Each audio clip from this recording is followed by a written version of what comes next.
आ रही आवाज है ना मेरी? ओके, आवाज तो शायद आई थिंक आ रही। Hello everyone. तो आज का सेशन का मोटिव ये है कि हम ये स्टूडेंट जो हमारे एक्स स्टूडेंट है जो ट्रिपल आईटी हैदराबाद में है अभी, उन स्टूडेंट से समझ सके, सीख सके कि ट्रिपल आईटी हैदराबाद में किस टाइप का एग्जाम, रिटर्न एग्जाम रहता है और क्या क्वेश्चन पूछ सकते हैं, क्या उनमें वेटेज रहता है और क्या स्कोप है। ऐसे सभी हम जानते हैं कि ट्रिपल आईटी हैदराबाद जो एक प्राइम इंस्टीट्यूट है, हर साल हमारे यहाँ से काफी सारे स्टूडेंट उसमें ट्राई करते हैं, कुछ अपेयर करते हैं, कुछ क्लियर कर पाते हैं। तो मैं आर्यन को पहले इनवाइट करूंगा। Aryan, can you share your view on this? Hello, I'm audible. Yes.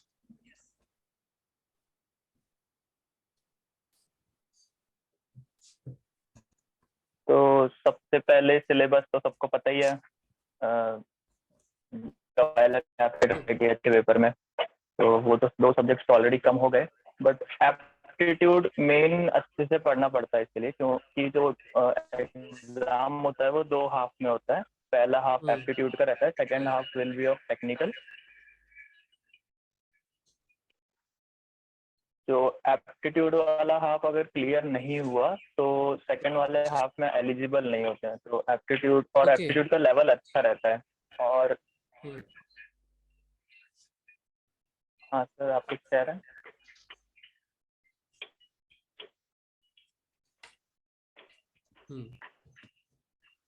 नहीं नहीं, मैं कुछ नहीं कर रहा, आप कंटिन्यू करें। अच्छा, और एप्टीट्यूड का लेवल अच्छा आता है, मतलब। और बात करें कि कहाँ से प्रिपेयर करना है, तो जील की जो बुकलेट है एप्टीट्यूड वाला वो इनफ है एप्टीट्यूड पेपर क्लियर करने के लिए। बस टाइमिंग का मेन ध्यान रखना पड़ता है, क्योंकि जो गेट का एग्जाम आता है उसमें 65 क्वेश्चन ही रहते हैं, बट यहाँ पे 90 क्वेश्चन, आई थिंक, हाँ 90 क्वेश्चन आते हैं, 45, तो timing can be issue. Timing पे थोड़ा ध्यान देना पड़ेगा। बाकी तो सब नॉर्मल है। टेक्निकल पेपर का लेवल थोड़ा आई थिंक कम आता है मेरे हिसाब से गेट के अकॉर्डिंग। तो में 45 क्वेश्चन ही होते हैं sir. Total 90 question, 45 technical, 45 aptitude. Okay.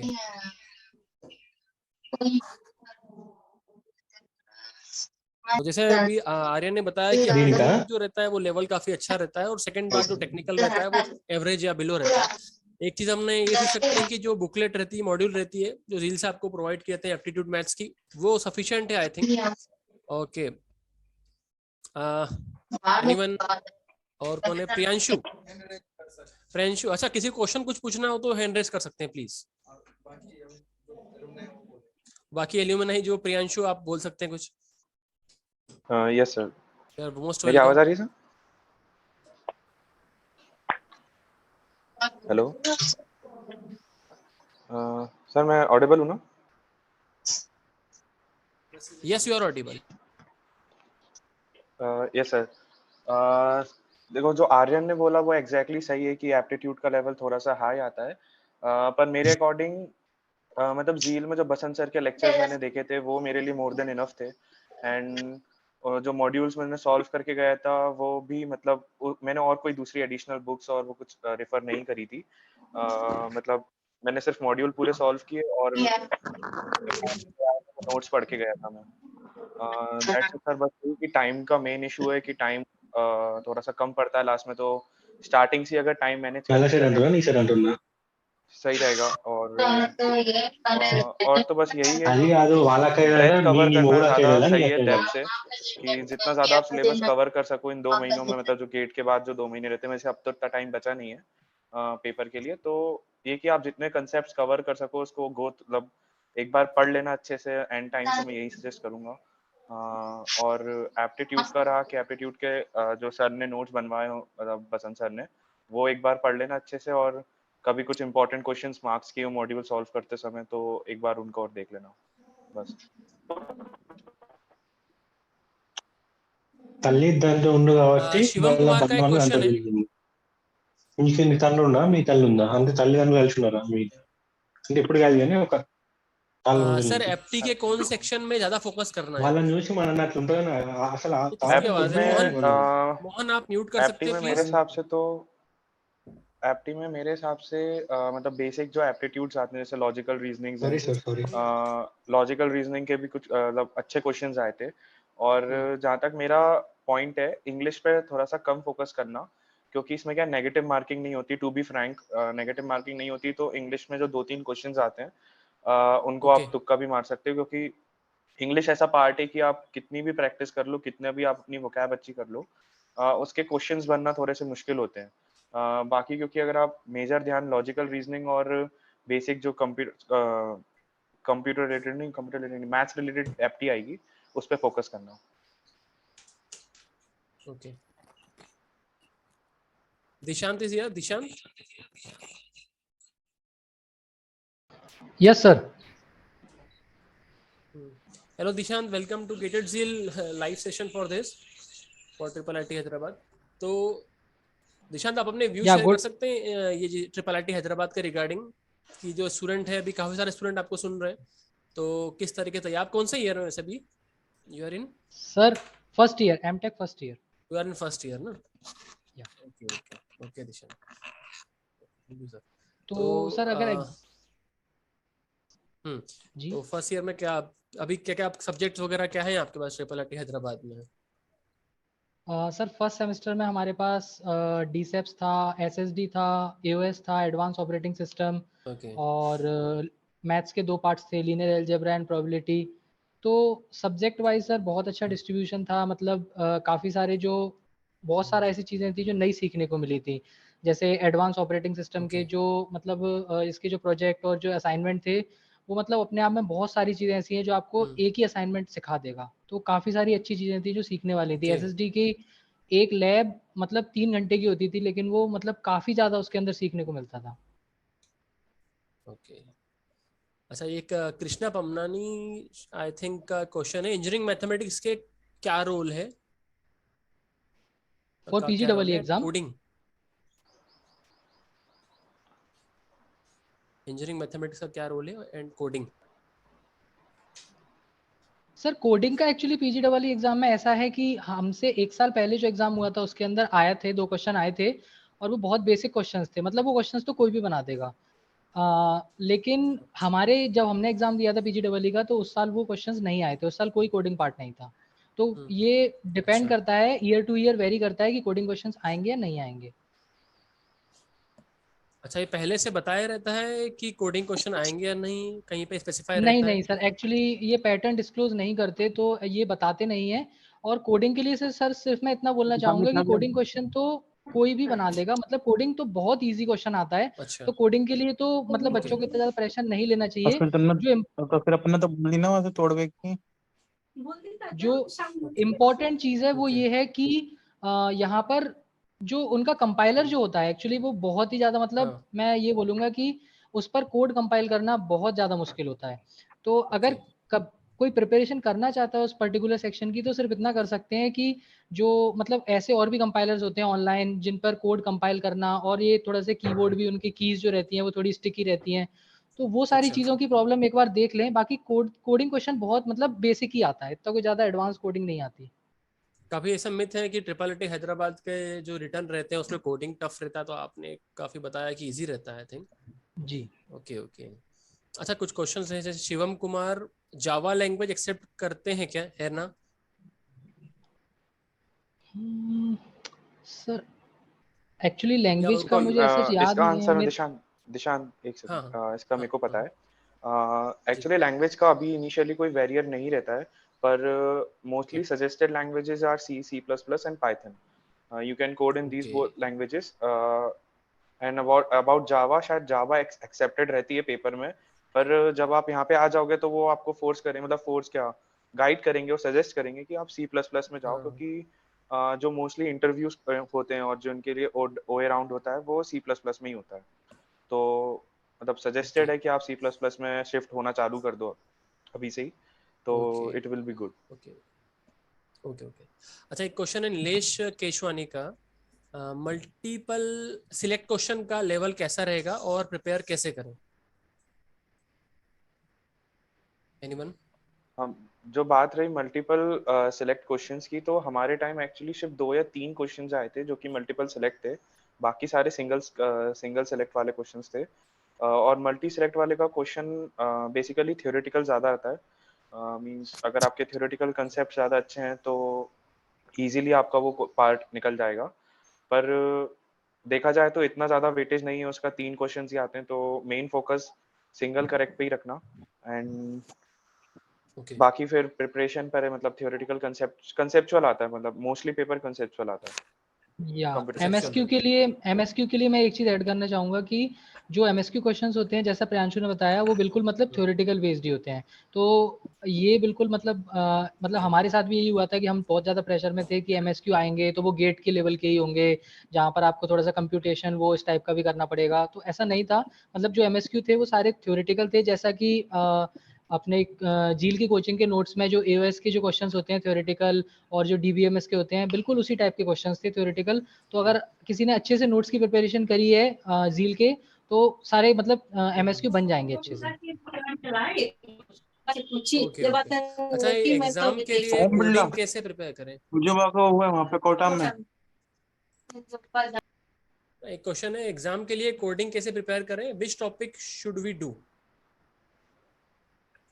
तो एग्जाम के लिए कोडिंग का मतलब मैं बेसिक टॉपिक्स जो होते हैं वो आप कवर कर सकते हो। बाकी आर्यन शायद कुछ कहना चाहता है। आर्यन? कोडिंग के लिए तो मेनली सबसे पहले मैथमेटिक्स वाले टॉपिक्स थोड़े कर लेना चाहिए, और फिर उसके बाद थोड़ा एरेज वगैरह से डेटा स्ट्रक्चर्स वाले प्रॉब्लम में उतना नहीं जाओगे तो चलेगा, क्योंकि वो फिर टाइम कंज्यूमिंग है, उतना भी कर ही नहीं अच्छा पाओगे बातें। अच्छा, ठीक है ठीक है। अच्छा, एक क्वेश्चन है कृष्णा का अगेन, कितने करेक्ट करने होते हैं क्वेश्चंस? क्या ये पता रहता है हमको कितने करेक्ट है कितने गलत, क्या कुछ ऐसा? नहीं, आई ये डोंट चीज थिंक। तो नहीं नहीं, डिफाइन नहीं ऐसे रहती है शायद। एक्चुअली देख, उसमें ट्रिपल आई टी का जो पेपर है ना, उसमें तो एक्चुअल में रिजल्ट भी नहीं आता है, मतलब नहीं आता है, डायरेक्ट वो आएगा कि आप बिल्कुल। क्वालिफाई हुए हो कि नहीं हुए, बस। तो आपको ये और भी फिर नहीं पता डायरेक्ट काउंसलिंग चलेगा चालू कि हो जाती मार्क्स है। कितने आए हैं। हाँ, करेक्ट।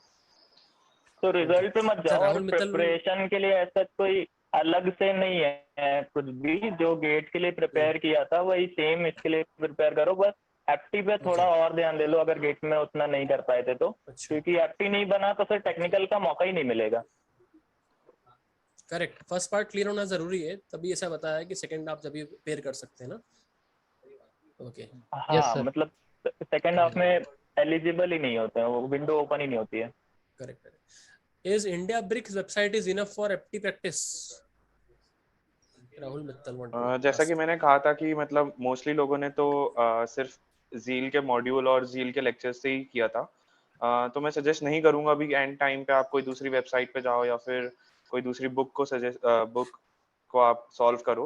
अभी तो मेन चीज़ है कि आप कंसेप्ट जितने भी हैं आप उसको प्रॉपरली पढ़ लो, और जो आपने क्वेश्चंस ऑलरेडी कर रखे हैं उनके एक बार फॉर्मूलेज है और वो सब रिवाइज कर लो एक बार। मैं बताता हूँ एकदम क्लैरिटी से। एफटी के लिए सबसे पहले क्या करना है, जो बसंत सर के जितने भी लेक्चर्स है, कुछ ज्यादा नहीं है, कुछ 13-14 लेक्चर्स हैं आई थिंक, तो वो एक बार गो थ्रू कर लो पूरा अच्छे से। तो उसमें क्या है कि हर एक टाइप का क्वेश्चन सर ने बता रखा है कि कैसे अप्रोच करना है, तो वो समझ में आ जाएगा। और उसके बाद वो बुकलेट भी बहुत मोटी सी है, तो मतलब शायद मन नहीं करेगा करने का, तो ऐसे ही रैंडमली कहीं से भी कोई भी एक क्वेश्चन उठाया कर लिया, ऐसे प्रिपेयर कर सकते हो एप्टीट्यूड के लिए। बट वो जो ओके लेक्चर्स हैं वो जरूर एक बार पूरे देख लेना, तो हर एक टाइप के क्वेश्चन अप्रोच करना समझ में आ जाएगा। ओके। बस एक चीज मैं इसमें ऐड करना चाहूंगा कि जो गेट में जो क्वेश्चंस आते हैं ना, वहाँ एक क्वेश्चन के लिए अप्रोक्सीमेटली 3 मिनट का टाइम होता है। तो वो मतलब ये ज्यादा से ज्यादा प्रिपेयर करें कि जितनी जल्दी हो सके उस क्वेश्चन को, मतलब 1 मिनट में उस क्वेश्चन को खत्म करने की कोशिश करें। क्योंकि क्वेश्चन डिफिकल्ट नहीं आएगा, बस क्वेश्चन क्विक सॉल्वेबल अगर होगा, तो आपको जितना जल्दी से जल्दी आप क्वेश्चन करोगे, आप नेक्स्ट क्वेश्चन के लिए उतना ही टाइम बचाओगे, क्योंकि टाइम बहुत कम होता है यहाँ पर। और ऐसे कि ओके। नहीं भी कर पा रहे हो तो जैसे 1-1.5 मिनट हो गया तो इनफ है, उसके बाद आगे बढ़ जाओ, क्योंकि क्वेश्चंस बहुत सारे आपके लिए वेट कर रहे हैं आगे भी। एक बिल्कुल। नहीं हो रहा, आगे बढ़ो, वापस सेकंड पास आप दे सकते हो दोबारा। ओके सर, एक क्वेश्चन है सर, थोड़ा सीरीज कंप्लीशन वाले एफटी के क्वेश्चन में गाइड कीजिए, जल्दी पैटर्न पता नहीं चलता। नहीं चल पाता है, पैटर्न पता नहीं चल पाता, आई थिंक कुछ नहीं बोल रहा। आई थिंक ये तो वो प्रैक्टिस से चीज ही तो जहाँ तक है, पॉसिबल है। देखो एक्सपीरियंस पे डिपेंड करता है, मतलब जितने आप प्रैक्टिस करोगे, जितने आपने क्वेश्चन सॉल्व करोगे, उतनी जल्दी आपको लॉजिक बिल्ड हो जाएगा कि कैसे सीरी मतलब पैटर्न्स आइडेंटिफाई करने रहते हैं। वो चीज मतलब उसमें ऐसा कोई गाइडेंस है नहीं, आप वो मतलब प्रैक्टिस के ऊपर ही डिपेंड करता है। प्रैक्टिस से ही आने वाला, करेक्ट। थर्ड ईयर में अभी हम एग्जाम दे सकते हैं क्या? पीजीडब्ल्यू का आई मेरे डोंट थिंक, हिसाब से तो नहीं, पता क्योंकि नहीं। अगर आप नहीं एग्जाम ना? दोगे तो फिर आपको अलाउ नहीं करेंगे वो एडमिशन के लिए, हाँ, अगेन और रिव्यू। नेक्स्ट ईयर अच्छा, वो रिजल्ट इसमें आपका वैलिड भी नहीं होगा। करेक्ट, इसमें पूछा है कि अगर कभी इंटरव्यू हुआ तो उसके लिए क्या प्रिपेयर करना होगा? इंटरव्यू अभी तक आई डोंट थिंक इंटरव्यू होते हैं इसमें। इंटरव्यूज अभी तो नहीं होते हैं, एक बार वेबसाइट पे हाँ, आप लोग चेक कर सकते हो इंटरव्यूज अभी हो रहे हैं कि नहीं हो रहे हैं।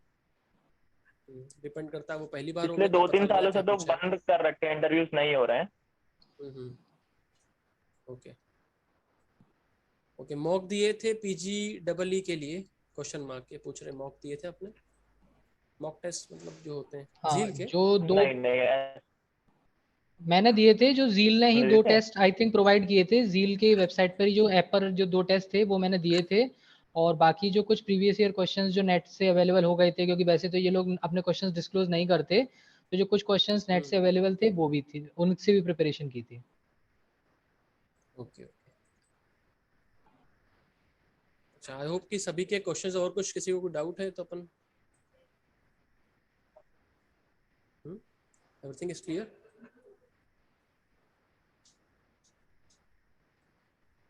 Okay, thank you from Shivan Kumar. Okay, thank you. Okay, thank you very much Riyanshu और दिशांत और आर्यन, आप सभी का thank you sir. Thank you very much for joining, okay, taking thank out you your sir, all the time. Best to you all बहुत अच्छा guys. लगा। सभी को all the best. Thank you sir, एक ऑल द अच्छा, एक best. Question है Nilesh, MS के लिए क्या प्रोसीजर रहता है? कुछ एनी लास्ट प्रोसीजर एमएस आपको के लिए याद है? जस्ट वो जब भी पीजीडब्ल्यू का फॉर्म आता है तो उस पर आप एमएस के लिए फॉर्म भर दीजिए, बाकी एग्जाम सेम ही देना पड़ता है। हाँ, एग्जाम सेम एग्जाम सेम रहती ही है, होता ओके। सेम ही रहता है, और इशू नहीं होता। अगर अभी एमएस ऐसे के लिए बस श्योर नहीं हो कि एमएस करना है कि एमटेक करना है, तो ऐसे एक एमटेक के साथ जा सकते हो और 1 साल बाद स्विच कर सकते हो एमटेक से एमएस में, कोई प्रॉब्लम नहीं है। ओके। एमएस के लिए जहाँ तक मुझे एक आइडिया है कि शायद पेपर के बाद एक इंटरव्यू प्रोसेस भी रहती है उनके लिए। हाँ, एमएस के लिए इंटरव्यू अ, होता है। एमएस के लिए इंटरव्यू होते हैं, प्लीज नोट इट डाउन। जो एमएस की तैयारी कर रहे हैं उसके तो इंटरव्यू की तैयारी रखें। तो इंटरव्यू का एक्सपीरियंस अगर किसी को है, आपको हो तो आप शेयर कर सकते हैं, एनीवन? नहीं, हमने तो इंटरव्यू वाला प्रोसेस नहीं देखा था, बट हाँ इंटरव्यू में मतलब बेसिक आपसे कंप्यूटर साइंस वाले ही क्वेश्चंस पूछे जाते हैं मोस्टली। और आपने कभी कोई रिसर्च वर्क किया हो या फिर आपको आपका बस वो इंटरेस्ट देखते ओके हैं कि रिसर्च साइड आपका कितना इंटरेस्ट है। अगर उनको लगता है तो ओके वो आपको आगे बढ़ाते हैं, नहीं तो फिर मतलब they can reject you at that time. Okay.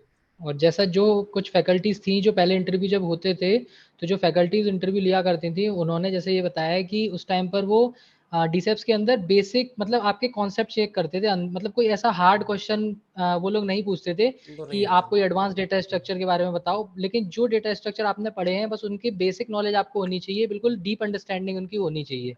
तो उस टाइप के क्वेश्चन ज्यादा पूछे जाते हैं। अच्छा, इसमें क्वेश्चन है एमएस और एमटेक दोनों के लिए स्टूडेंट अप्लाई कर सकते हैं, और एक क्वेश्चन है no, virtual calculator is available और नॉट? एमएस और एमटेक के लिए एक साथ अप्लाई नहीं कर सकते, आप किसी एक चीज़ के लिए अप्लाई कर सकते हो। बट जैसा कि आर्यन ने बोला कि अगर आप कंफ्यूज हो कि आपको क्या करना है, तो आप एमटेक के लिए अप्लाई कर दो और इधर आप कन्वर्ट कर सकते हो, मतलब आप स्विच कर सकते हो उसमें ओके आपके इंटरेस्ट के अकॉर्डिंग। ओके, ठीक है ठीक है। वर्चुअल कैलकुलेटर अवेलेबल रहता है? मुझे याद तो नहीं रहता है शायद अवेलेबल, रहता है बट शायद। बात वही ना कि एक उतना टाइम ही नहीं होता है कि तुम वर्चुअल जरूरत नहीं कैलकुलेटर का यूज पड़ती, कर पाओ। जरूरत नहीं जरूरत पड़ती, नहीं जो कि पड़ेगी, इसमें क्योंकि रहता आपके पास एक क्वेश्चन के लिए 1 मिनट से भी कम होगा। है। Okay okay. आई होप कि आपके काफी सारे डाउट इसमें क्लियर होंगे सेशन में। So we like to end this session, and all the best to all the participant, all the aspirant जो प्रिपेयर कर रहे हैं ट्रिपल आईटी हैदराबाद के लिए। आई होप कि हर साल जी से काफ़ी स्टूडेंट रहते हैं, इस साल भी हमको काफ़ी स्टूडेंट मिलेंगे, I hope. Okay, thank you very much all the Aryan, Dishant, Priyanshu, thank you very much again. Okay, thank thank you you. Sir. Thank you sir. Okay, thank you so much.